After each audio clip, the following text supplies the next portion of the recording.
안녕하세요. 뉴스반장입니다. 윤석열 대통령은 잠시의 멈춤도 없습니다. 이렇게 잘 짜여진 시나리오를 본 적이 없는데요. 매일같이 쏟아지는 정적 죽이기 시리즈는 잠시도 쉴 틈을 주지 않고 연속해 신작을 쏟아내고 있습니다. 1탄, 2탄, 3탄에 이어 이제는 4탄. 이재명 대표의 아들까지 경찰 소환을 하고 나섰는데요. 또 해묵은 묵은지 같은 사건을 끄집어낸 겁니다. 이게 무슨 돌림 노래라도 되는 걸까요? 끝나지 않고 계속되는 되돌이표처럼 무한 반복되는 이 희한한 경찰과 검찰의 대환장 수사쇼는 오늘도 계속됐습니다. 이 세상에서 가장 치졸하다는 가족을 볼모로 한 수사가 시작됐는데요. 털어도 먼지가 나오지 않으니 이제는 타겟을 가족으로 돌린 겁니다. 조국 전 장관 일가족 수사를 다시 보는 느낌마저 들었는데요. 온몸에 소름이 돋았습니다. 더불어민주당 박홍근 원내대표는 15일 이재명 대표의 아들이 불법 도박 혐의로 경찰 소환을 받았다는 보도와 관련해 기사는 아직 못 봤지만 진짜 좀 너무 무도하고 너무한 것 아니냐는 생각이 들 때가 많다고 말했습니다. 박 원내대표는 이날 국회 정보위원회 회의 후 기자들과 만나 타겟을 딱 정해놓고 탈탈 털어서 나올 때까지 하겠다는 의도가 있지 않는 이상 이 정도까지 할 수 있나 싶다고 이같이 말했는데요. 박 원내대표는 또 시장 친화적인 방법으로 물가 잡는 노력을 하고 있다는 윤석열 대통령의 발언에 대해선 시장 친화적으로 물가를 어떻게 잡느냐며 정부는 그냥 두 손 놓고 있겠다는 얘기라고 직격했는데요. 박 원내대표는 문재인 정부 시절 태양광 사업과 관련해 이권 카르텔의 비리가 사용됐다는 윤 대통령의 발언에는 진짜 위법적인 선정 절차가 있었다면 문제이고 바로잡아야 한다며 그렇지 않고 정책적 차원에서 뭔가 의도를 갖고 문제에 접근한다면 시대 역행의 발상이 아니냐 싶어서 염려된다고 강조했습니다. 우선 경찰이 불법 도박 및 성매매 혐의를 받는 이재명 더불어민주당 대표의 장남을 소환 조사한 것으로 확인됐는데요. 15일 수사당국에 따르면 경기 남부청 사이버수사대는 지난 14일 이 대표의 장남 동호 씨를 피의자 신분으로 불러 조사했습니다. 경기 남부경찰청은 1탄에서 현재 4탄까지 이재명 대표와 그 아들 수사까지 모두 벌이고 있는 경찰청인데요. 이재명 정적 제거 수사팀이라고 봐도 무방해 보입니다. 어떻게 모든 수사가 이곳에서 시작돼 집중적으로 이루어지고 있는지 이상스럽기까지 한데요. 이재명 정적 제거 전담팀을 꾸리지 않고는 불가능해 보입니다. 이 대표 아들 사건은 지난 2019년 1월부터 지난해 말까지 한 카드 게임 사이트에서 수차례에 걸쳐 불법 도박을 한 혐의를 받고 있는데요. 또 여기에 불법 성매매를 한 의혹도 휩싸인 상태입니다. 그런데 여태 뭐하고 있다가 마치 기다렸다는 듯 사건을 연속해 수사를 시작한 걸까요?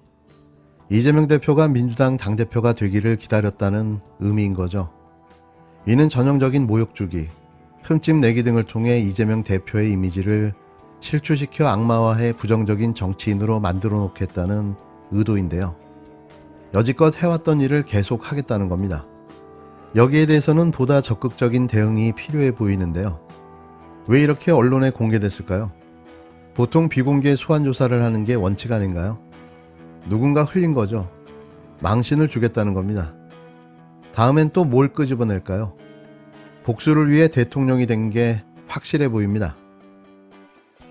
저는 결국에는 지금 어제 그 신문을 보면서 그 각하전술의 요체는 결국 아까 언급했듯이 윤리위나 이런 다른 방법을 쓰지 않을까. 어떻게든 제가 봤을 땐 빌미를 만들어가지고 제명 시나리오 이런 거 가동해가지고 그래가지고 당원이 아닌데요 이제 이렇게 갈 것 같아요. 28일도 제 생각에는 그 약간 또 디코이 같은 거라 봅니다. 윤리라는 게 사실 오늘 여기에 따르면 오늘 저녁에 열 수도 있어요. 그러니까 저는 28일이라고 옷만 띄우다가 갑자기 무슨 뭐 특별한 사정이 있어서 내일 연다 이럴 수도 있어요. 왜냐면 상상을 하면 안 되거든요 그런 거를. 왜냐면 그런 일은 거의 없어야 되는 일인데 최근에 한 몇 달 보면은 상상 속의 일들이 다 일어나잖아요. 예. 가처분에 지고도 불복하고 예. 그래가지고 동일한 사건을 가지고 법원에 2번 가고 이런 것도 참 특이한 것인데 그래서 저는 이번에도 참 대단한 무리수가 나오지 않을까라는 기대를 하고 있습니다. 그리고 이게 그 역사적으로 또 이제 몇 달간 살펴보시면은 대통령이 출국하시거나 어디 가시면은 그때 꼭 그때 일을 벌입니다 사람들이. 그 사람들이. 그랬었던가요? 출국하시거나 뭐 휴가 가시거나 이러면은 아. 그때 이제 작정하고 일을 벌입니다. 체리 따봉 하시고 휴가 가셨잖아요. 그 사이에 비대위 한다고 난리 났잖아요, 이제. 휴가 사이에 이제 비대위를 완료하라는 식의 어쨌든 지령이 있었다는 얘기도 있고, 그때도 보면 그 전에도 나토 가신다 할 때 예. 나토 간 사이에 엄청나게 공격 들어왔어요, 그때. 음. 예, 그리고 이번에 또 이제 뭐 순방 가신다고 하는데 그 사이에 아마 또 이제 뭔가를 꾸미고 있지 않을까. 예, 이제 패턴이 노출됐습니다. 지금은 이제 어떤 상황에서도 예.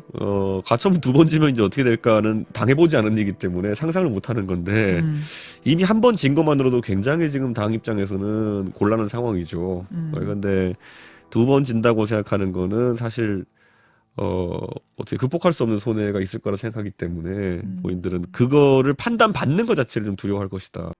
국힘당 이준석 대표가 당이 가처분 소송에서 각하전술을 쓰고 있다며 윤석열 대통령이 순방을 가는 기간에 윤리위에서 자신을 제명할 것 같다고 주장했습니다. 이 전 대표는 오늘 오전 CBS 라디오 김현정의 뉴스쇼에 출연해 역사적으로도 지난 몇 달을 살펴보면 윤 대통령이 출국하거나 어디에 가시면 꼭 사람들이 일을 벌인다며 이같이 밝혔는데요. 그는 빌미를 만들어서 제명 시나리오, 이런 걸 만들어서 그래서 당원이 아닌데요. 이렇게 갈 것 같다며 윤리위를 오늘 열려면 오늘 저녁에 열 수도 있다고 주장했습니다. 그러면서 그런 일은 거의 없어야 되는 일인데 최근에 한 몇 달을 보면 상상 속의 일들이 일어났다며 이번에도 참 대단한 무리수가 나오지 않을까라는 기대를 하고 있다고 말했는데요. 또 국힘당이 이미 한 번 진 것만으로도 굉장히 지금 당의 입장에서는 곤란한 상황이라며 그런데 2번 진다고 생각하는 건 극복할 수 없는 손해가 있을 것이라고 생각하기 때문에 그것을 판단받는 것 자체를 좀 두려워할 것이라고 주장했습니다. 이어 제명은 진짜 정치 파동을 넘어 제가 역사책의 이름에 나올 일이라고 목소리를 높였는데요. 곧 역사책에 나올 듯합니다. 이 전 대표는 16일로 예정된 것으로 알려진 성접대 의혹에 대한 경찰 소환 조사에 대해서는 어떤 상황인지 모르겠는데 하여튼 16일은 아니다라고 답했는데요. 이재명 대표를 향해 소환에 불응했다고 지적질했던 모습이 옹색하게 그지없습니다. 그러면서 소환 일정 협의가 완료되면 갈 것이라면서 길게 보고 싶은 생각은 없다고 말했는데요. 앞서 법원에 제출했던 탄원서에서 대표직에서 물러나면 윤리위와 경찰 수사를 잘 정리해주겠다는 제안을 받았다고 밝힌 것과 관련해 이 전 대표는 누군지는 확인해 줄 수 없다며 복수의 사람이 같이 있는 자리였다고 밝혔습니다. 이 전 대표는 또 윤 대통령으로부터 이 땡땡 저 땡땡이라는 욕설을 들은 게 사실이냐는 질문에는 그거보다 한 단계 높은 것도 많이 들었다며 뭐뭐뭐 할 뭐뭐뭐라고 말했는데요.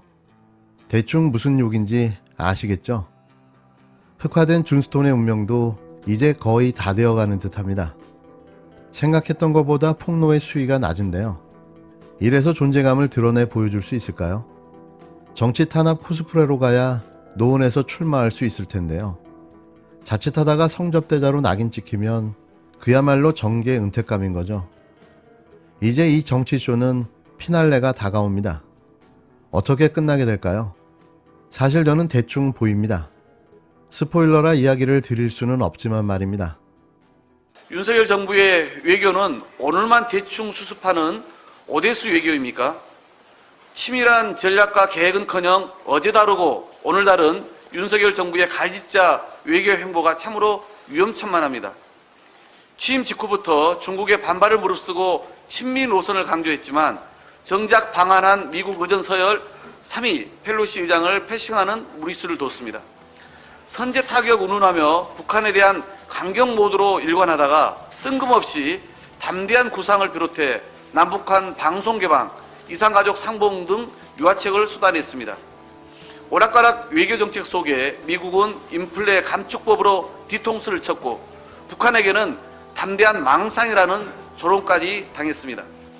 무책임한 오대수 외교 안보 정책의 결과 뒷감당은 오로지 국민과 기업들 몫이 되고 있습니다. 이번 대통령 순방은 그 어느 때보다 실질적 성과가 절실하다는 것을 윤석열 대통령이 부디 유념하시길 바랍니다. 최근 미국의 인플레 감축법과 바이오 국산화 행정명령이 국내 전기차, 바이오 산업에 치명타가 될 거란 우려가 큽니다. 실무자의 방미 결과가 번번이 빈손이었던 만큼 이번 대통령의 순방은 최소한의 국익 확보를 위한 계기가 되어야 할 것입니다.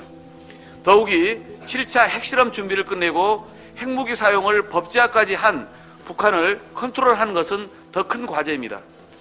우리 정부가 제시한 담대한 구상에 대해 북한이 사흘 만에 반발한 상황에서 같은 내용을 유엔 총회에서 반복하는 것만으로는 남북관계를 진전시키기 어렵습니다. 북한의 실질적 변화를 이끌어내고 대화 국면을 만들 수 있는 새로운 접근 방안이 필요합니다.